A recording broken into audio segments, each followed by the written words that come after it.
بسم الله الرحمن الرحيم.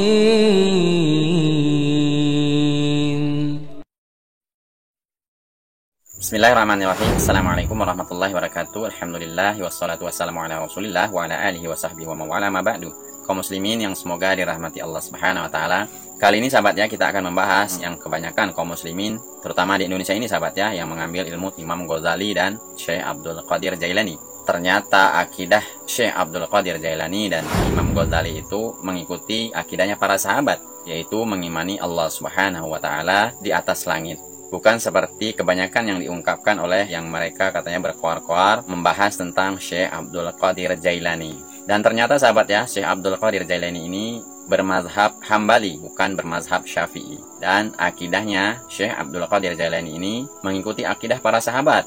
Tentunya berlawanan sahabatnya dengan akidahnya kebanyakan kaum muslimin yang mereka mengikuti Imam Abu Hasan Al-Asy'ari, yang katanya Imam Abu Hasan Al-Asy'ari ini tidak mengimani Allah Subhanahu wa taala di atas langit. Jadi tentu saja sahabat ya, ini perlu kita luruskan. Kita tidak cukup hanya menerangkan tentang Syekh Abdul Qadir Jailani dan Imam Ghazali tanpa kita mengetahui seluk-beluk kedua ulama ini. Apakah Syekh Abdul Qadir Jailani ini dan Imam Ghazali betul-betul sahabat ya, seperti yang diungkapkan kebanyakan tokoh-tokoh kiai Indonesia ini yang banyak bercerita tentang khurafat-khurafat Syekh Abdul Qadir Jailani. Sampai-sampai sahabat ya, itu katanya ada sebuah cerita tentang Syekh Abdul Qadir Jailani pernah menempeleng malaikat. Na'udzubillah sahabat ya. Seperti yang dijelaskan oleh Ustadz Badrul Salam berikut ini. Bagaimana biografi Syekh Abdul Qadir Jailani dan Imam Ghazali yang tentunya banyak berselisih dari ustadz-ustadz atau kiai yang kebanyakan di Indonesia ini. Mari kita simak videonya, semoga bermanfaat. Kenapa Salafi tidak ikut ajaran Imam Ghazali dan Syekh Abdul Qadir Jailani? Antum udah pelajari belum? Siapa Imam Ghazali dan siapa Syekh Abdul Qadir Jailani? Syekh Abdul Qadir Jailani itu di atas madhab Imam Ahmad bin Hanbal. Beliau madhabnya Hambali, Hambaliyul madhab. Dalam masalah akidah, beliau ditanya, sebagaimana disebutkan oleh Imam Adz-Dzahabi dalam kitab Syiar A'lamin Nubala. Ya, ketika menerjemahkan biografi Syekh Abdul Qadir Al-Jilani, yang benar Al-Jilani, bukan Al-Jai, yang benar Al-Jilani, dari negeri Jilan. Ya. Beliau ditanya, "Fama aqidatuka ya Syekh?" Apa akidahmu hai Syekh? Faqala, maka beliau menjawab, "Aqidati aqidatus sahabah." Akidahku, aku ikut para sahabat. Kalau gitu antum ikut si para sahabat, jangan hanya sebatas Syekh Abdul Qadir Jilani. Saya punya bukunya yang ditulis oleh siapa, Imam Abdul Qadir Al-Jilani, judulnya Al-Gunyah. Dan ternyata, maaf ya, Syekh Abdul Qadir Jailani keyakinannya bertabrakan dengan kebanyakan kaum muslimin di Indonesia. Karena kaum muslimin Indonesia banyak menisbatkan kepada akidah Asy'ariyah. Sedangkan Syekh Abdul Qadir Jailani termasuk yang membantah akidah Asy'ariyah. Di mana dalam kitab Al-Gunyah beliau berkata begini, "Wa kana Allahu ala arsy istawa." Dan adalah Allah bersemayam di atas arasy-Nya. Wala yuqal kama taqulul Asy'ariyah. Dan tidak boleh dikatakan seperti yang diucapkan oleh kaum Asy'ariyah, bi annallaha fi kulli makan, bahwasanya Allah di setiap tempat.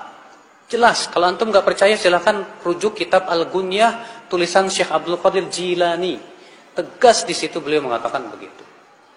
Saya pernah, Pak, maaf saya, di salah satu kiai di kampung saya, dia mengkafirkan saya.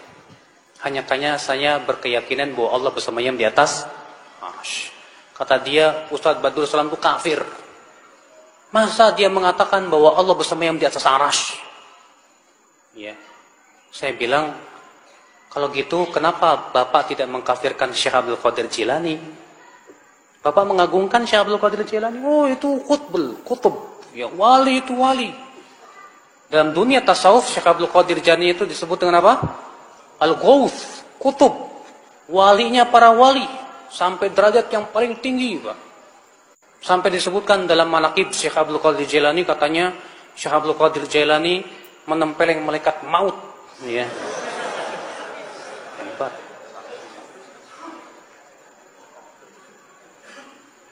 Kita katakan, taib, Anda menghormati Syekh Abdul Qadir Jailani? Syekh Abdul Qadir Jailani mengatakan Allah bersemayam di atas arsy. Kenapa Anda tidak kafirkan sekalian? Inilah, ya akhi, memang kita harus membuka pemahaman kepada masyarakat siapa hakikatnya Syekh Abdul Qadir Jailani. Dan Syekh Abdul Qadir Jailani itu hidup setelah imam yang 4. Makanya disebut bahwa beliau di atas fikihnya dalam masalah madhab. Beliau madhab Imam Ahmad bin, bukan Syafi'i beliau, tapi Hambaliul madhab. Ya. Imam Ghazali di akhir hayatnya, beliau sibuk dengan membaca Sahih Bukhari. Dan ketika beliau wafat, beliau mengatakan, aku wafat di atas ini.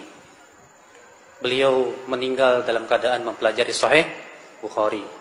Karena beliau sebelumnya hidupnya habis dengan mempelajari ilmu filsafat. Habis hidupnya untuk membantah ilmu filsafat. Sampai beliau sendiri bingung. Akhirnya beliau kembali kepada Sahih Bukhari. Beliau pelajari. Namun sayang, sebelum beliau selesai mempelajari Sahih Bukhari, beliau meninggal dunia. Bahkan Imam Ghazali sendiri mengakui bahwa pengetahuan beliau terhadap hadis lemah. Beliau berkata, bidha'ati fil hadis muzjah. Pengetahuan saya terhadap ilmu hadis lemah, kata beliau. Tapi kitab usul fikihnya Imam Ghazali menjadi rujukan para ulama setelahnya. Karena memang beliau cerdas sekali. Iya. Nah, sekarang Pak, Imam Ghazali manusia tidak? Imam Syekh Abdul Qadir Jailani manusia tidak? Tapi mereka manusia. Mana yang lebih berhak diikuti? Rasulullah atau mereka? Rasulullah.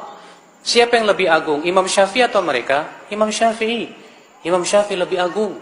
Imam Ahmad, Imam Malik. Bukan berarti kita ingin merecehkan mereka, tidak. Tapi saya ingin menetapkan kepada Anda bahwa mereka semua ulama. Ulama tidak lepas dari kesalahan. Kita menilai ulama itu kalau sesuai dengan Al-Quran dan hadis. Kalau tidak sesuai, ya kita tidak ikuti. Makanya kalau Anda berkata, kenapa kamu tidak mengikuti Imam Ghazali? Saya tanya, Imam Ghazali ikut siapa? Kalau Anda berkata, Imam Ghazali ikut Al-Quran dan hadis, taib. Ya, kita pun sama-sama ikut Al-Quran dan hadis. Kalau pendapat Imam Ghazali sesuai dengan Al-Quran dan hadis, kita terima. Kalau tidak, kita tidak terima. Ya. Demikian pula Syekh Abdul Qadir Jailani. Maka itulah ya akhwal Islam, keyakinan kita terhadap para ulama. Kita hormati mereka, kita cintai para ulama, kita jadikan mereka rujukan dalam memahami Al-Quran dan hadis. Tapi kita tidak mensucikan para ulama, kita tidak mengkultuskan para ulama.